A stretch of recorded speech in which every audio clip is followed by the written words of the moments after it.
Welcome back to Exotic Car Play Place, everyone. Thanks for joining in on this beautiful Friday morning. Today we are going to dive into the brand new C8 Corvette and why you should not have bought this car. I told you months ago, and today I'm going to prove to you why this first generation C8 is not the car you want to buy. Let's get into it now. Welcome back to the channel, everybody. Mark with Exotic Car Play Place. So in a video I created some time back where I talked about reasons why you wouldn't want to buy the brand new C8 Corvette, I took a lot of flack over it. As a matter of fact, it was a very unpopular video in the sense of lots of people were really standing up for the Corvette, and I don't blame you. It's a great new design. It's got lots of great elements from mid-engine, dual clutch transmission. They actually even promise that it's quicker accelerating than the outgoing Z06 Corvette with a much more powerful engine. So there's lots of reasons to love this new car, but I knew that there would be problems, and I also suggested there's reasons why you wanted to wait for possibly a couple of years before you dove into this new C8 Corvette. So before we really dive into the problems that they're already finding, let's talk about some of the things historically that GM has struggled with. Do you remember the Pontiac Fiero and the four-cylinder engines? Those cars would ignite, they'd go up in flames. They had a problem where they would burn to the ground. How about these Saturns? Remember those cars? They had panel gaps that were wider than my fingers. I could fit almost pretty much my thumb through there. Very, very poor quality control on panel gaps and such. That was a GM product as well. How about piston slap that you found in some of the earlier 6-liter V8 engines that you often found in many pickup trucks? There's also been lots of issues with the Cadillac Escalade with quality control, for example, electronic related issues, the wheel hubs coming unfastened, as well as door handles coming apart and general electronic gremlins, just to mention a few. Not only that, they're rated very low on consumers' reports in terms of overall reliability. GM has suffered over the years. They make great vehicles, but there's always a lot of problems in between some of those great highlights. So let's just really talk about some of the issues related to the brand new C8 Corvette. After all, even with a relatively small amount of these vehicles actually hitting the market already, there's already been some significant issues identified by consumers after taking possession. So let's talk about the whole concept of quality hold that GM implements, where they hold back vehicles for a certain time frame, where they allow their quality control people to do walk-arounds. They poke through the vehicles, they look at all aspects to ensure the quality is up to snuff and as to be expected before the vehicle actually gets sent out to the final user. Unfortunately, there seems to be glitches along the way, and problems related to quality control still creep in from time to time. And let's get into the first one, and that is the transmission. One car came out, it only had 32 miles on the clock, and already it sustained a transmission failure. So the word has it, even though the car was treated relatively conservatively, it wasn't abused within that time frame,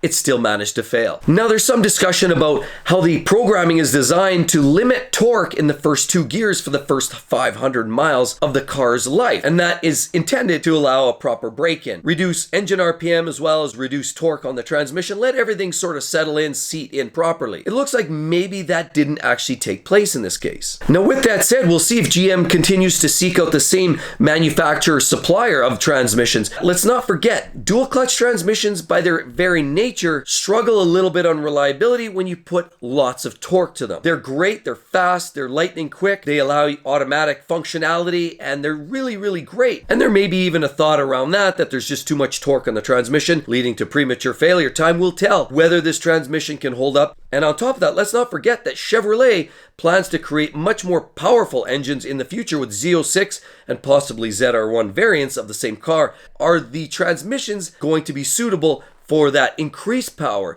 They seem to be questionable right now with the 500 horsepower versions. What about when you start applying 700 or 800 horsepower to a car? Are they going to survive that? So another problem that was identified with the new C8 Corvette was a customer took possession of their new car, happy and ready to go, and found flaws in the interior. There was a scratch on the seatbelt. There were some scratches on the door handles and some other parts that were really questionable and mysterious. Why would a brand new car have any marks on them whatsoever? These cars also were identified to have panel gaps that weren't consistent. There was misalignment with the front bumper and the fender, where they were too tight at the bottom, too loose on the top, and they were offset slightly. They just didn't line up properly. Also, it didn't match up with the other side of the car. One side was done properly, the other side not so much. On the back end, there was also a similar theme going on, with the light to fender connections. There's been some panel gap related issues or quality control related issues with the way it was all assembled.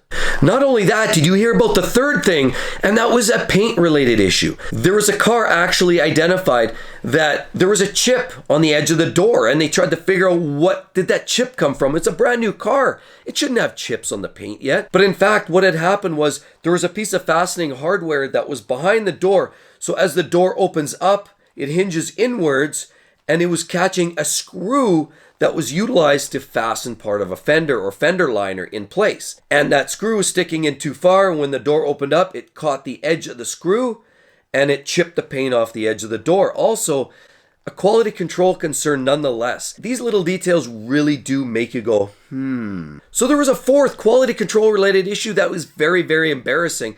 And unfortunately, I hope it's not a sign of things to come.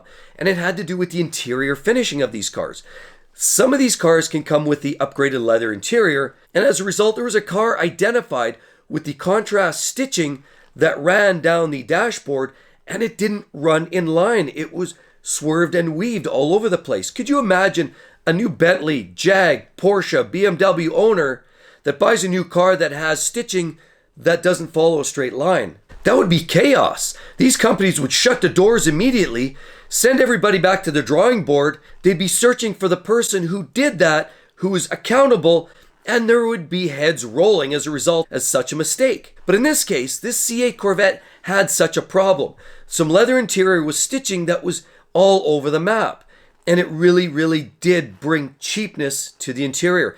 Now, the intent is there, and I'm sure they'll get all of that sorted out with time, but unfortunately, some of these quality control related issues really have snuck up, and some of this really might just be related to GM really trying to hit the market soon enough as a result of post-strike issues. So at the end of the day, guys, just like in my other videos, I've commented the new C8 Corvette is very promising, and I would expect a great future for it.